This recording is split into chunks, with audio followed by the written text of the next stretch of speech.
Alors, on se retrouve pour la 4e lettre de l'abécédaire de Dominique Pagani, en sachant que nous, pour l'instant, on n'en a fait que 2, parce que le B comme bar a été cancel par le chat. Le chat a décidé, il a décidé que voilà, c'était pas clair, je sais pas quoi, que Pagani s'y connaît pas en musique après 1945, voilà, donc on lui en parlera en vrai, un jour on l'invitera sur cette chaîne et puis il nous expliquera un peu ses histoires de baroque avec rock écrit R-O-C-K.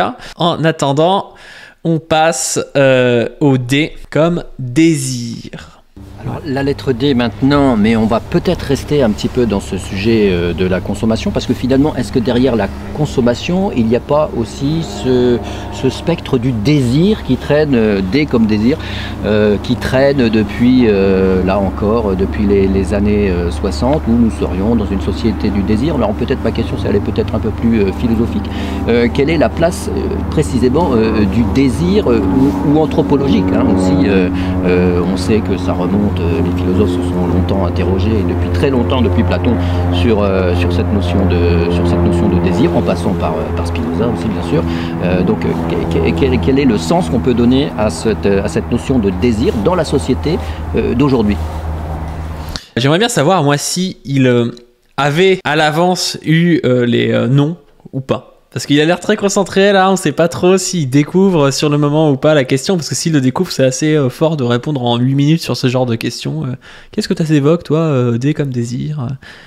Allez, on y va, D comme désir. Depuis Platon, en passant par Spinoza, c'est bien en parler, parce que si j'en crois... Je ne vais pas m'acharner contre ce pauvre Lordon, qui encore une fois, je rends justice sur bien des points, mais là encore, se référant à Spinoza... Ah, ça lance des pics sur Lordon pour la 2e fois, j'aime bien ça, j'aime ça. Ça, c'est couillu. Il en profite pour nous proposer, c'est le cas de cette dernière publication, une logique, une théorie des affects. On pourrait prendre les termes de Lordon, inspirés de Spinoza, du désir.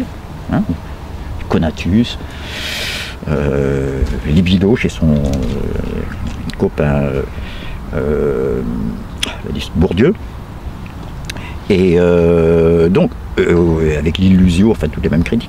Mais enfin, comme tu le dis très bien, je veux dire, comme si c'était nouveau, il dit une théorie des affects, voilà, c'est ça, on a trop longtemps pensé par termes de concept, c'est pas vrai, comme tu l'as très bien dit, la philosophie n'a cessé d'avoir comme objet de réflexion le désir. Depuis Platon jusqu'à aujourd'hui, en passant par le traité des passions de Descartes, quand même, je parlais de Spinoza où ça va de soi, nous ne désirons pas les choses parce que nous les jugeons bonnes, nous les jugeons bonnes parce que nous les désirons. C'est le désir qui est premier, y compris pour la connaissance. Phrase pré-freudienne. Nous jugeons les choses bonnes parce que nous les désirons, c'est bien la libido qui est première et notre jugement qui s'en trouve quelque peu déterminé. Il y a quelque chose d'assez matérialiste là-dedans, quand même, de rappeler voilà, que il n'y a pas des grandes valeurs indépendamment du fait qu'il y ait des individus derrière tout ça et que ces individus, ils ont des désirs et qu'ils ont une tendance à aller vers, quoi. Donc voilà, le désir d'aujourd'hui. Si je raisonne en termes post-hegeliano-marxistes, moi je ne veux pas faire l'impasse sur cet apport-là, le contenu du désir humain est fourni d'une part par la nature, d'autre part par l'histoire, d'une manière très difficile à démêler. Je veux dire par là que, je prends le mot dans une grande extension, j'ai faim tout d'un coup, ça c'est une loi naturelle, c'est pas moi qui l'ai décidé, c'est pas l'anthropologie, c'est pas culturel, c'est pas l'ordre du contrat.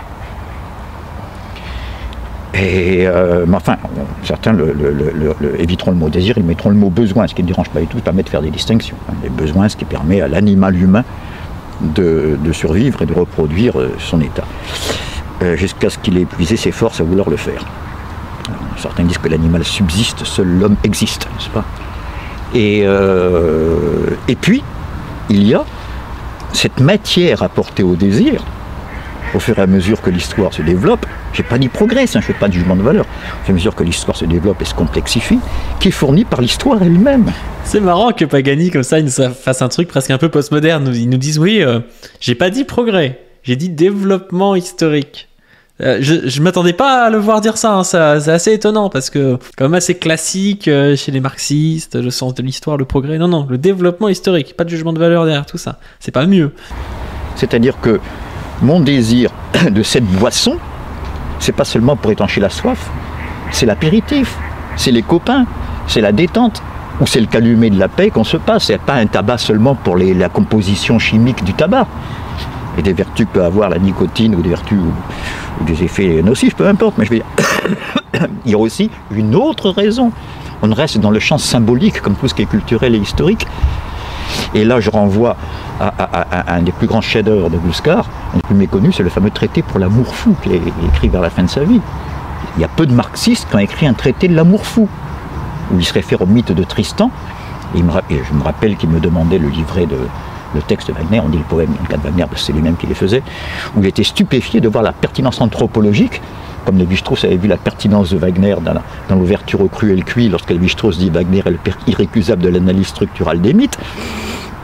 Et Wagner est mort, tu parles de désir, à Venise, avec la main qui tremblait, attaque cardiaque, mais juste avant, il préparait un dernier essai dont le titre était Le féminin dans l'homme. On ne peut pas faire plus actuel, les problèmes de genre, etc. Féminin dans l'homme.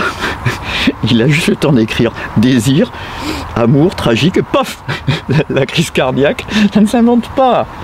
J'aime bien Pagani pour ça, il est un peu comme Henri Guillemin, c'est-à-dire qu'il dit des trucs qui sont peut-être en partie faux, mais qui sont un peu romancés. On a l'impression qu'il était à côté de Wagner et qu'il a vu Wagner mourir en train d'écrire le féminin dans l'homme.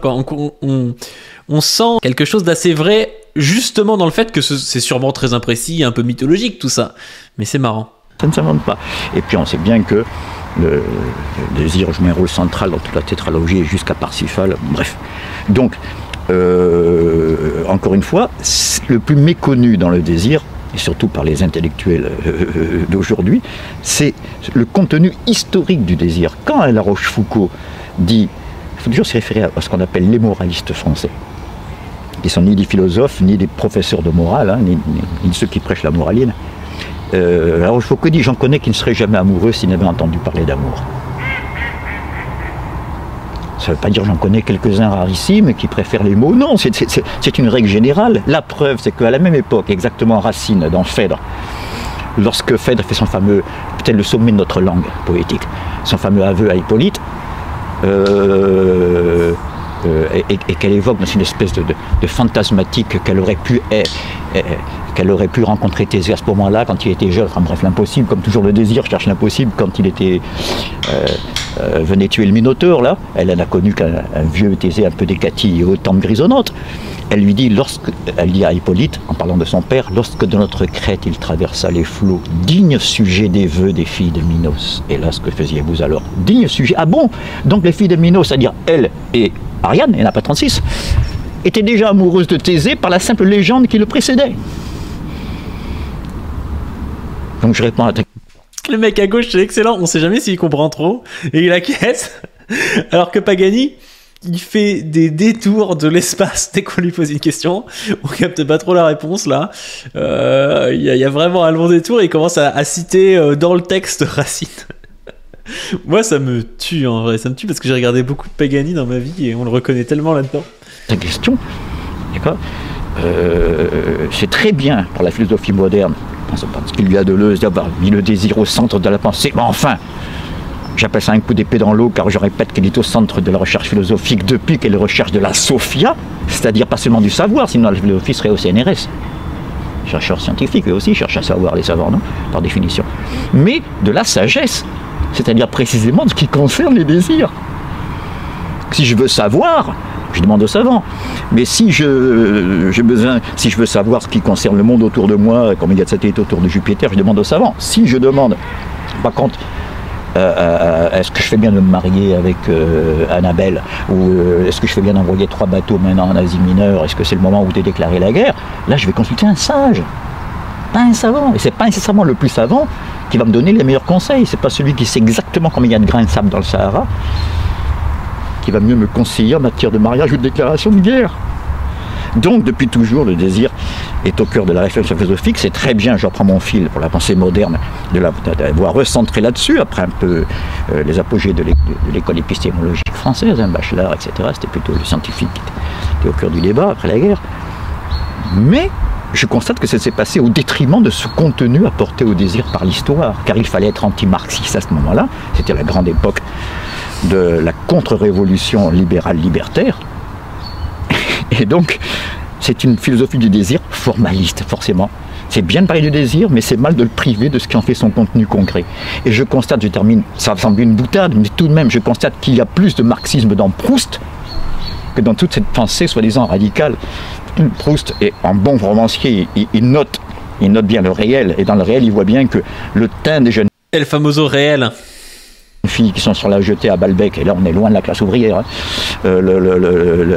Cette espèce de beauté fluide qui passe de l'une à l'autre malgré leurs différences physiques propres, quelque part, et il le lie bien aux nouvelles habitudes de sport et de confort qui se répandaient dans les nouvelles couches de la société et qui peut produire en abondance de belles jambes, de belles hanches, enfin. Si tu écris ça aujourd'hui, c'est un tu collectif, je parle un peu comme les Africains, ça veut dire on va nous prendre pour un marxiste mécaniste et c'est Proust qui écrit. Voilà ce que j'ai à répondre sur le désir. Bon, bah, on a eu des petits détours, je sais pas si ça vous a plu. Mais c'était pas inintéressant quand même de rappeler que le désir c'est quelque chose qui est assez fondamental, même si ça le paraît pas, parce qu'on voit souvent la philosophie comme quelque chose de relativement froid en fait, quelque chose d'un petit peu rigide, et puis en même temps on n'est pas aidé par des personnages comme Emmanuel Kant qui font un peu, je vais dire autistes quoi, un peu... On a l'impression qu'ils sont pas beaucoup dans l'émotion, quoi, on va dire. Et c'est intéressant qu'il rappelle ce rôle-là de la sagesse. C'est-à-dire que le philosophe, c'est pas le scientifique, mais c'est aussi un peu le scientifique. C'est-à-dire qu'il s'intéresse à la fois à la sagesse et au savoir. Il s'intéresse aux deux, quoi. C'est pour ça qu'il y a des disciplines comme l'éthique. C'est pour ça qu'on peut se poser la question de qu'est-ce que le bonheur ? Qu'est-ce que le bonheur ? C'est pas une question réellement scientifique dans le sens un petit peu science dure, quoi. C'était pas inintéressant, mais je vois que le chat est dubitatif sur celle-là. On en fera une autre la prochaine fois.